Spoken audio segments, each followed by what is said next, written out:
matagutlo, matagadlaw. Adunay mga panghitabo dito sa kauluhan.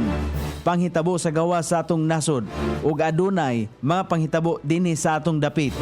Mga panghitabo nga mo'y makapaikag sa katawhan nga mabinantayon sa lakat ug dagan sa panahon karon. Itanyag ning istasyon DXSR ang 7 o'clock Breakfast News.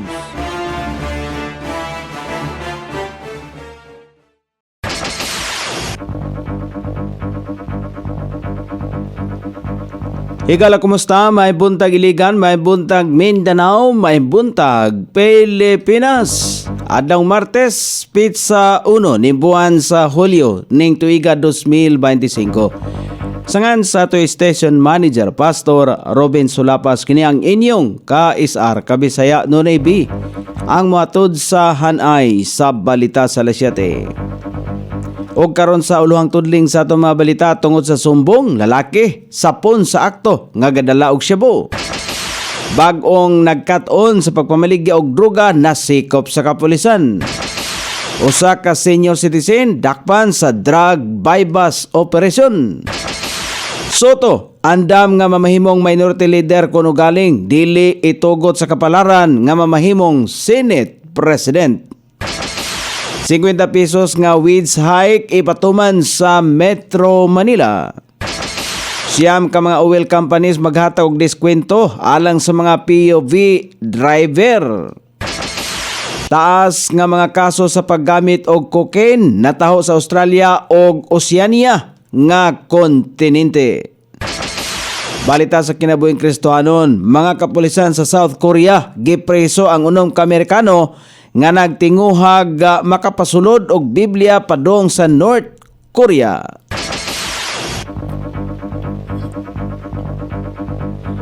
Kini ang uluhang tudling sa atong mga balita nga dalit kanato ning istasyon. DXSR 106.7 sa inyong FM dial. Ang bugtong radyo sa Dakbayan Siligan nga nagsibya sa balang kasulatan, pinasubay sa inspired and preserved. Not simply dictated King James Version sa Anchor Broadcasting Corporation. O karon sa kompleto nga detalye gipahigayon sa mga operatiba sa Police Station 5 ang operasyon Batok ang alias Jan human nga makadawat kini og sumbong nga gadala kini og droga. Naaresto ang suspek kagahapon sa buntag dito sa Purok 3 Barangay Saray sakop din Dakbayan Siligan. 11 ka pakete sa gitoang shabu ang nakuha gikan kaniya. Giangkon sa suspek ang naasoyng salaod.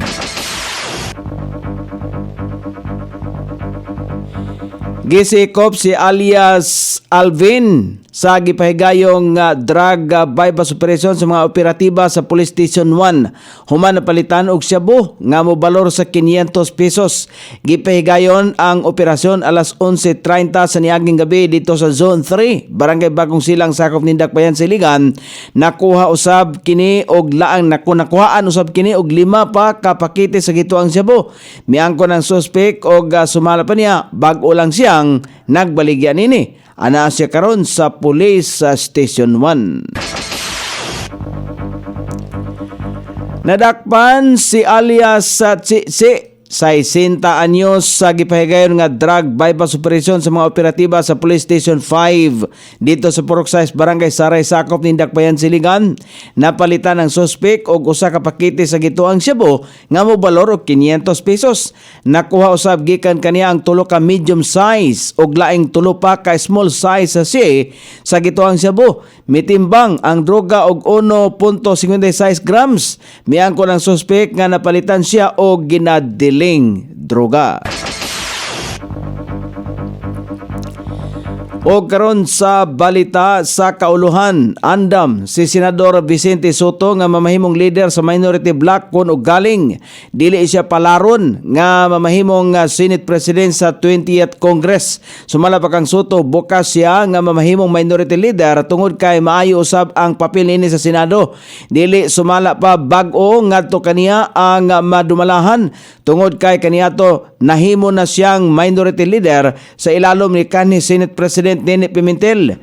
Bisan pa man ini, gisulti ni Soto nga padayon paghihapon ang iyaang pagdagan isip Pangulo sa Senado sa 20th Congress. Apan ang desisyon niini ang anaa sa kamot o depende sa kagustuhan sa mga kaubang niyang senador.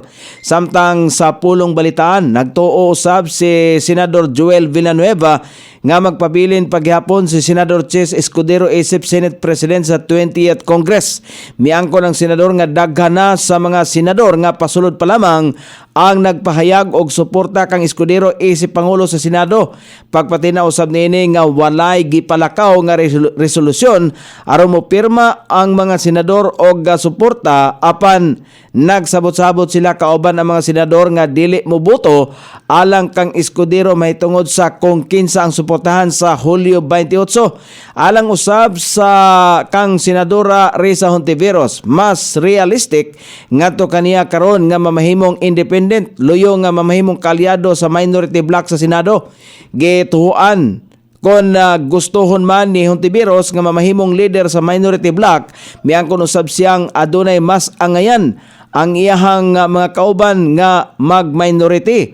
Sa pagkakaroon, dugang panini nga padayon ang panagsabot-sabot nila ni Senador-elect Bam Aquino o Kiko Pangilinan kung unsa ang ilahang mamahimong komposisyon sa Senado sa pagsugod sa 20th Congress. Apan kung unsa man sumala pa niya ang mamahimong desisyon, iya usab kining respetuhan.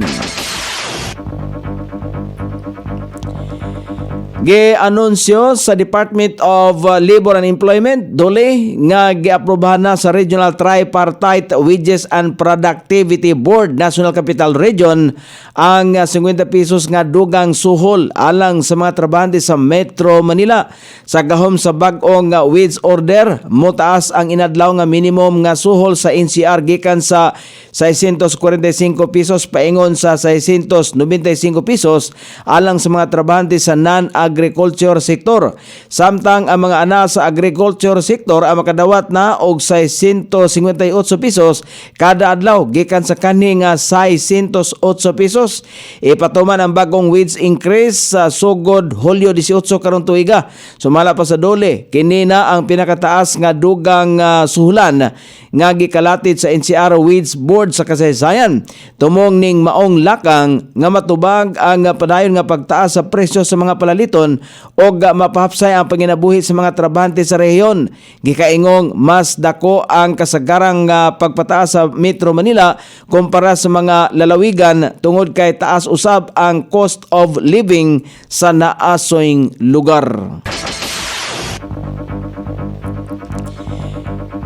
Ipahigayon sa siyam ka mga oil companies ang ilaang fuel discount alang sa mga driver sa public utility vehicle, non-PUV o Transport Network Vehicle Services. Isip tubag sa padayon nga pagtaas o pag-ubos sa presyo sa lana sa pangkalibutanong merkado. Sumala pa sa Department of Energy. Ang mga diskwento ang magsugod sa adlaw Martes kon karong adlaw Hulyo 1 ning tuiga kung asa aduna pay pinakabag-ong panagtagbo sa Department of Energy kauban sa bulan sa Oktubre alang sa mga dugang diskwento nga ipatuman sa ikaupat nga quarter niining tuiga. Sumala pa kang Sharon Garin, DOE officer in charge sa padayon ang ilahang gihimong koordinasyon sa mga kompanya sa lana aron na mapalapdan pa ang ihap sa mga gasolinahan nga mamahimong kabahin sa programa. Kauban usab nga ipatuman sa ahensya ang dedicated POV lanes nga otomatikong makabaton og diskwento sa mga panahon nga magbayad ang mga driver. O karon sa balita sa gawas sa nasod, nataho nga ang mga kanasuran nga Australia o New Zealand ang adunay pinakataas nga mga kasong nataho sa paggamit og cocaine sa tibok kalibutan. Bisan pa man nga ang Amerika ang adunay pinaka-consistent sa cocaine na consumption sa tibok kalibutan, ang naasoy mga nasod nga Australia ug New Zealand ang adunay taas nga prevalence rate sa cocaine consumption. Ang ubang drug-related cases nga nataho sa Australia o Oceania mao ang paggamit og marijuana, paggamit og ecstasy o pagsaka sa drug trafficking sa tibuok kontinente. O karon sa balita sa kinabuhing Kristohanon, gipreso sa mga kapulisan sa nasod sa South Korea ang unom ka mga Amerikano nga nagtinguha nga makapadala og mga kopya sa Biblia pinaagi sa pagsulod niini sa 1,600 sa ka mga plastic bottles. Sumala pa sa mga pulis nga nadakpan ang naasoy mga Amerikano tungod sa paglapas sa disaster management law. Sumala pa sa investigasyon, gilabay sa mga Amerikano ang mga plastic bottles nga lakip ang flash drive, kwarta, kanon og Biblia og naninguha nga maabot kini sa kadagatan sa North Korea. Nagpasidaan ang South Korea nga gibawal nila ang naasoy nga binuhatan tungod sa posibleng security risk nga dala nini sa duha ka nasudnong Koreano. O karon sa kaimtang sa pagbanabanan sa dagan sa panahon, kaganihang alas 3 sa kadlaw na monitor ang low pressure area nga na kini mahimutang sa 650 km sa sidlakang bahin sa Infanta, Quezon. Samtang ang hanging habagat parayo makapektar sa Visayas, Mindanao, Central Luzon ug Southern Luzon. Ang Bicol Region, Isabela, Quirino, Aurora, Quezon, Metro Manila, Visayas, Mimaropa, Zamboanga Peninsula, Northern Mindanao, Caraga ug ubang bahin sa Central Luzon, Calabarzon ug ang ubang bahin sa Mindanao ang padayon nga makasinati karong adlaw og madag-omon nga kalangitan. Inubanan sa patak-patak ka mga pagulan, ilabi na panahon sa kaponon ug sa sayong taknas kagabion kini epekto sa low pressure area, hangin habagat og localized thunderstorm. Sukod sa temperatura, dinhi sa dakbayan siligan ang kabugnaon ana sa 24 ug ang kainiton musangko sa 31 degrees sentigrado. Ang adlaw misilang kaganiha sa alas 5:31 ug mosahop unya sa alas 6:29 sa sayong takna sa kagabion.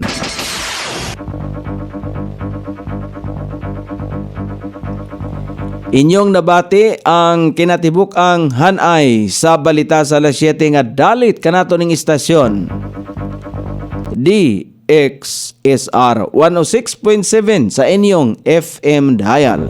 Ang bugtong radyo sa dakbayan siligan nga nagsibya sa balang kasulatan, pinasubay sa inspired and preserved. Not simply dictated King James Version sa Anchor Broadcasting Corporation. Sangan sa tigsuat sa atong balitang international o sa kinabuhing Kristohanon, Pitjan sa balita lokal Coney Island. Sa ato station manager, Pastor Robin Solapas, kini ang inyong ka-isar, kabisaya, Nonoy B. Magpasalamat og moingon. Maayong buntag, Iligan.